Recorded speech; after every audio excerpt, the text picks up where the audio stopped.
vote that nobody saw coming. Chief Justice John Roberts with the majority upholding Obamacare. But did Roberts change his vote late in the process? And was the court prepared to strike down part of, if not all, of the president's health care law? Correspondent Shannon Bream has the story.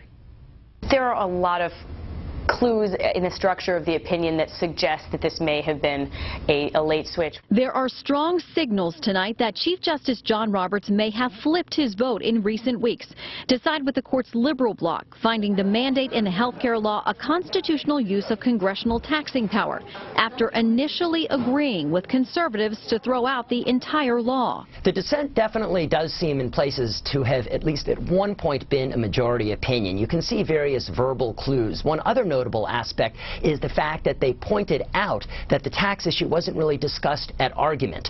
And so that suggests at least that it might have been a somewhat late-breaking development. As legal scholars continue to digest the opinion, some assert that the dissent's many references to Justice Ruth Bader Ginsburg's, quote, dissent is telling, because she didn't write one per se. However, she did break from the majority opinion on key issues, so what she wrote that looks to be a concurring opinion could be fairly characterized as a form of dissent, potentially quieting speculation that she was in the minority at some point.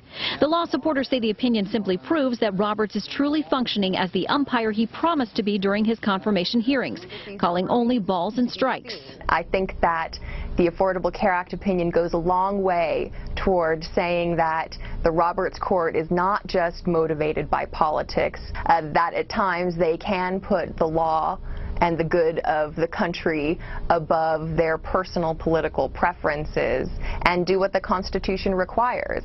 There was plenty of political pressure in play in the weeks between the time the case was argued in March and the release of the opinion on Thursday. The president's April statement in the Rose Garden that he was confident the court wouldn't take the, quote, unprecedented, extraordinary step of overturning the law.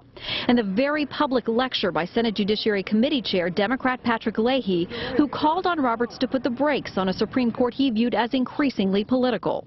The Chief Justice is the Chief Justice of the United States, all 320 million of us.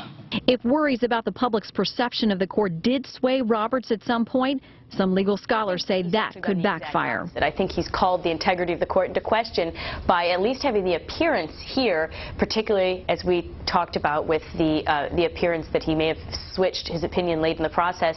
It appears to be a politically motivated choice rather than a legally motivated one. Did the Chief Justice flip at some point because of political pressure? We may have to wait decades and for the release of internal court documents to get answers about exactly how this decision came together. But we do know this. Fox News polling after the case was argued showed 67% of those surveyed believed politics would definitely play a role in the justice's decision. Okay, more on this with the panel. Shannon, thank you.